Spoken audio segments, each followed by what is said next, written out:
안녕하십니까. 1월 18일 김경국 TV 시작하겠습니다. 민주당 이재명 대표가 당무에 복귀한 이후, 그러니까 피습 당하기 이전과 비교할 때 어딘가 조금 이상한 기류가 감지되고 있는 것 같습니다.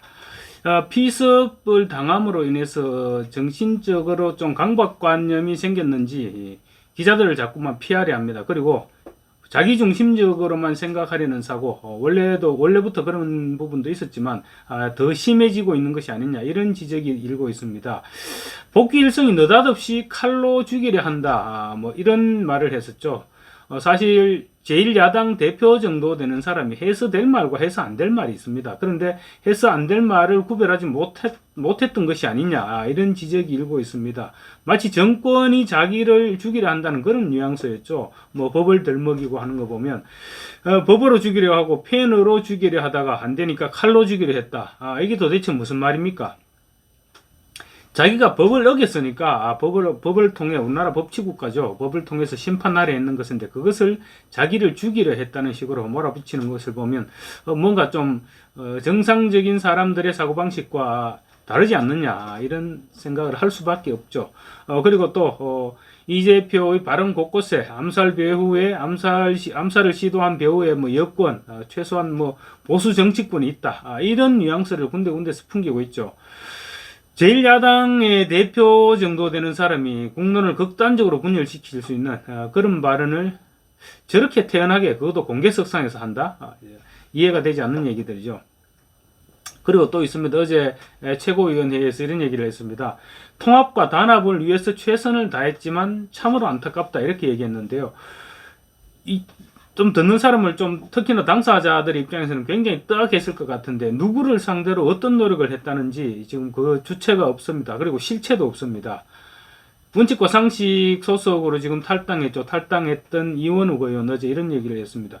도대체 무슨 얘기냐? 아니 전화 한 통이라도 우리한테 원칙과 상식 멤버들한테 전화 한 통이라도 해보셨냐? 그 정도 통합 노력을 한 통이라도 하고 통합과 단합을 위해서 최선을 다했다고 얘기하느냐 이렇게 되물었습니다. 너무 책임 회피의 그 급에서 어떻게 확인할 필요조차 없는 그런 거짓말을 공개석상에서 아무렇지도 않게 하는 것은 분명히 보통 사람의 정신세계와 다른 것은 분명한 것 같습니다. 또 이제는 또 경호 이유로 통상적으로 하는 백브리핑까지 이제 기피하고 있습니다. 그래서 이재명 대표가 뭔가 이상해졌다 이런 말이 나오고 있는 것입니다.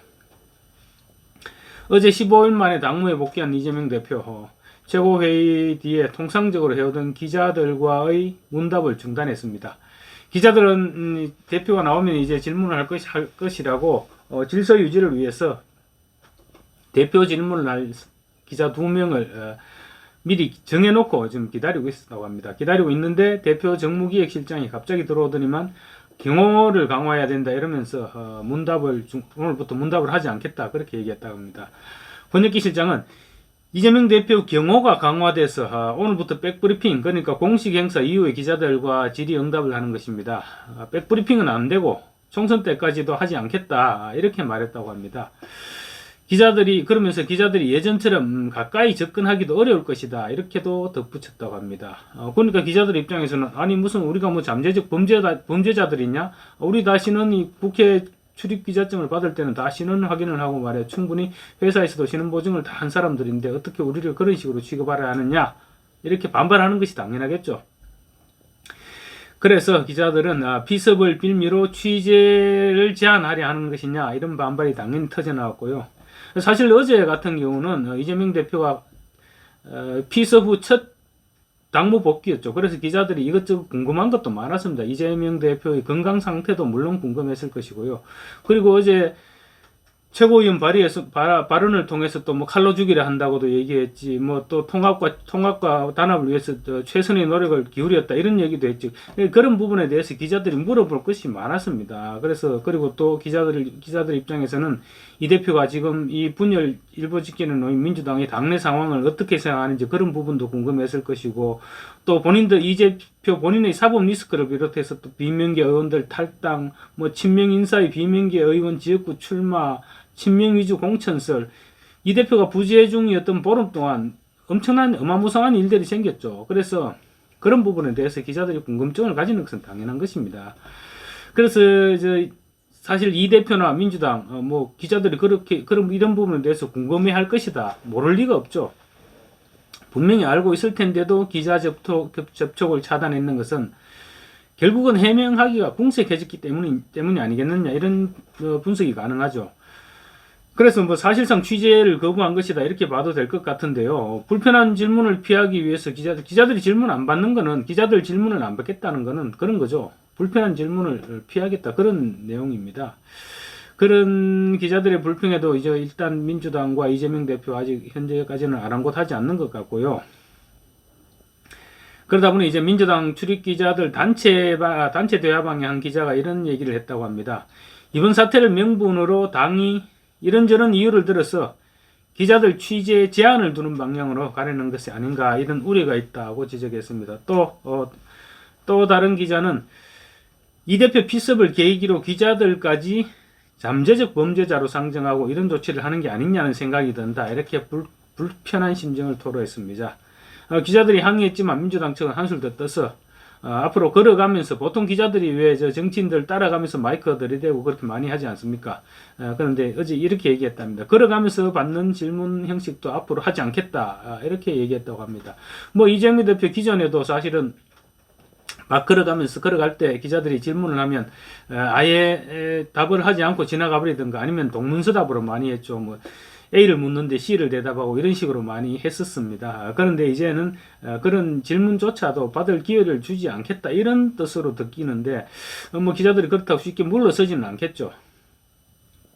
피습을 명분으로 이제 기자들 접근까지 차단하겠다는 것인데, 뭐 그렇게 쉽지는 않을 것입니다. 이 대표의 전날 칼로 죽이려 한다는 발언과 민주당의 음모론 확대 재생산에 대해서 진중권 교수 이렇게 얘기했습니다. 정신 상태가 정상이 아니다, 꼬집었습니다. 진 교수는 이재명 대표의 발언을 망언이다, 이렇게 비난했고요. 또 민주당이 서영교 최고위원이죠, 범인 이름을 공개하면서 정권에서 일부러 그 사람을 감추려고 하는 것이 아니냐, 이러면서 모종의 음모가 있기 때문에 그런 것이다, 어제 최고위원회에서 그렇게 주장했었죠. 이에 대해서 진중권 교수는 이렇게 얘기합니다. 아니, 정권이 그래서 얻는 이득이 뭐냐, 마치 이게 정권의 음모인데 은폐하고 있다는 식으로 당대표부터 최고위원이 이런 얘기를 하고 있는 거다. 이 정신상태가 정상이 아니다, 민주당이 지금, 이라고 맹비난했습니다. 그러면서 이게 뭐냐, 도대체 강성 지지층과 소통할 때 사용하던 그들만의 사회적 방언이다. 우리가 들을 때는 미친 소리지만 그 안에서는 이게 진실로 통하는 거다. 바로 그런 열광적인 분위기 속에서 지금 이런 정치적 혐오 또는 정치 정오를 배경으로 한 이런 범죄들이 또 일어날 수 있는 거다, 꼬집었습니다. 뭐 제가 진 교수 썩 좋아하는 편은 아니지만 바른 소리를 한 것 같습니다. 총선은 시시각각 다가오는데 이재명 대표를 둘러싼 의혹은 갈수록 늘어나고 있고, 또 민주당의 분열상에 대해서 어떻게 대처할지에 대한 기자들의 궁금증도 그만큼 커지고 있습니다.